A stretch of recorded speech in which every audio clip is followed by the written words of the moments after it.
Well, we'll be playing at our alternate site for home, so it'll be at Kewaskum. So we did play there earlier this year and got 2 wins, so we do know the field. We played there last year and the year before, so we're familiar with the field. It's a turf infield, grass outfield, so as far as weather goes, it should be good throughout any type of rain that would come in. As far as hosting, yeah, there's benefits to hosting. You're at home and you can sleep in your own bed, but obviously with that becomes all the duties of the host school and the host coach. So just doing a lot more this week than just practicing, a lot of prepping and trying to get everything ready and prepared. So when the teams come to town, that everything is in place and ready to go. How it's changed is in years past, you always had a best of 3 series. So we had an A and a B division within our region. And so the A and B would have 10 teams in it, and you would just have a best out of 3, and that would get you to your final 4 within your division. So now it's all 18 teams, 20 teams all thrown into one pot, and you have to kind of get through what's called like a regional finals and a super regional. So it's the best out of, or basically a double elimination with 4 teams. And there's 4 of those. I think it's a little bit more difficult, I think, this year than in years past, because you have to go through all the teams to kind of get to your bid to nationals, where, half of your region would be eliminated because they'd be on the other side for the playoffs. So I think it's a little bit more difficult, but I think in the end, you're going to get the truer 2 teams going to nationals, going through this format. Yeah, so the Band-Aid still hasn't been ripped out from last year. South Sub knocked us out. They came back and beat us twice to go to nationals last year. So, obviously there's a little bit of angst when you're playing them just because of what they did to us last year, but it also gives us a little bit of motivation to come in here and maybe return the favor to them as well. Highland, we played, we didn't play our best games against Highland, but we did come out with 2 victories. So I'm hoping that we'll come out and put a little bit better foot forward on that game. And as far as CLC, the coach did a great job getting that team. They had a big turnaround. I think they had 5 wins last year. They're up to 33 this year, so it's a good turnaround. But we'll see. We get the advantage of playing game 1, so if we are lucky enough to win game 1, we can see those 2 play each other game 2 and kind of take notes on CLC. This year, basically right now, we told the girls yesterday, it's all about team. Obviously throughout the year, you get peaks and valleys as a team, and you get a little bit more sometimes on your personal stats and how you're doing personally, because it's a long season and there's none of the games are do or die where you're done if you lose. So the mindset just changes, that now it's everything is for the team. Every little thing you do is going to be there to help the team. The focus is on the team. But as far as coaching goes, it's, if we feel strongly that if we play our game, the 3 phases of the game, that we're going to be a hard out. So as long as we get our pitching and we get our fielding and hitting, I think, we'll fare well against the first round and hopefully make it to the next round. But again, the girls just have to go in there and just do what they do. We harp on it all year long, is just be you, just do you. So just take care of what you need to take care of, and everything else will follow. Yeah, the sophomores are locked in because they felt the pain last year, which is kind of what, in years past when we lost the same way. The following year, we ended up going to nationals. It was the sophomores that kind of pushed it through the playoffs. You kind of led it up to team leadership at this point. We've done everything we can since August to get them ready for this moment. So now it's just up to them to take it by the reins and go out there and just play loose and have fun and go out there and just play the way that they know they can. And this team is highly successful when they do it that way. Yeah, both Lizzie and Nora know that last year they kind of when we got to playoff time, were probably not at their peak performance, and I think they got something to show and prove this year as well, that hey, I'm going to come out here and help this team. So when you look at it that way, we're in good hands with the sophomores. I think Lizzie and Nora and Macey are going to go out there and keep this team together, and I don't believe that there's anything that we can't accomplish in this playoffs if the team just sticks together and does it as a team. Yeah, for Jocelyn, it's just make sure that she pitch selection for Jocelyn is the key for her. But yeah, she just keeps putting the ball in play and put it in play hard.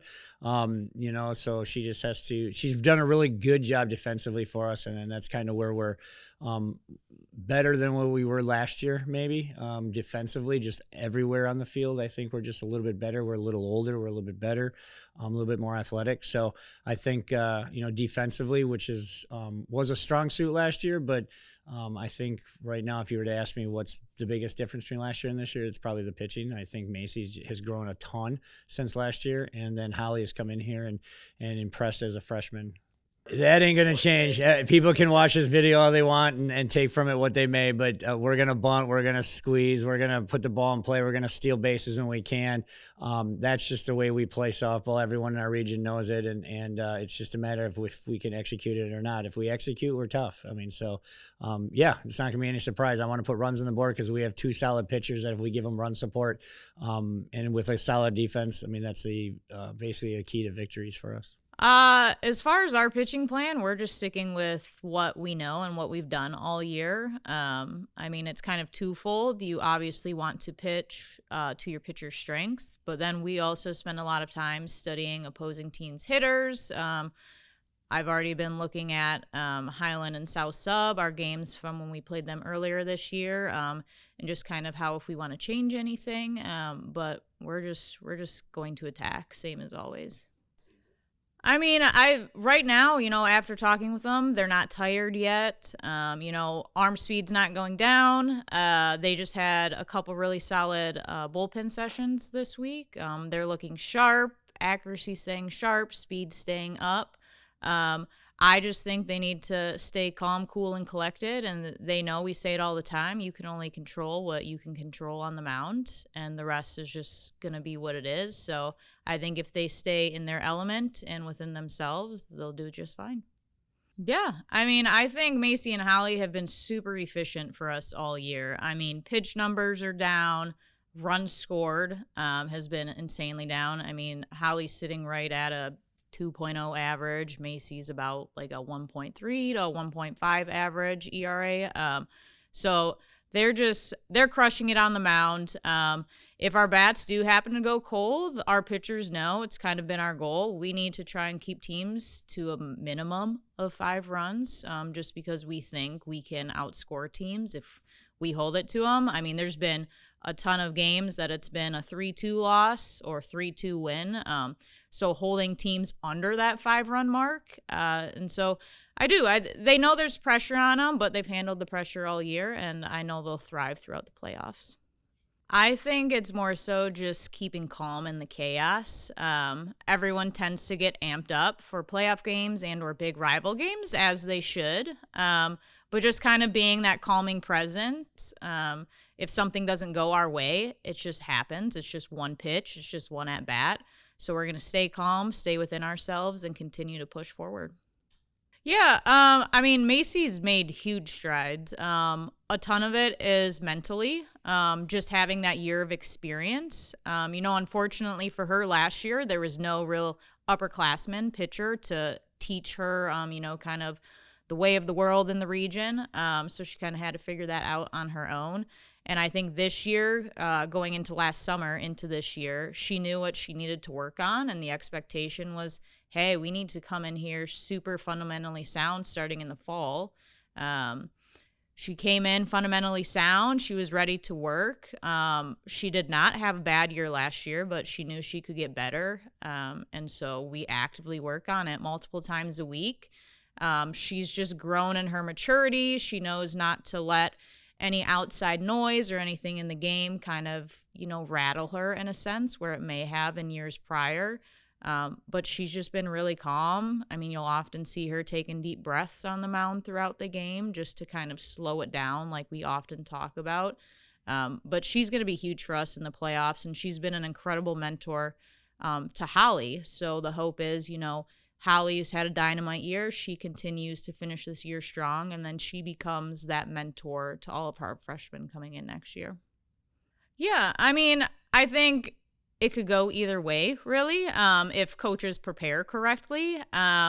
Yes, the teams have, specifically South Sub and Highland have seen Macey, but I mean, her game from last year to this year has changed tremendously, how we're going about pitch callings and things like that. I I know she may have started off a little slow our first South sub game this year, but she came in relief the second game, and she just shut them down. So I know if both pitchers just stay within their game, I'm always going to say advantage us.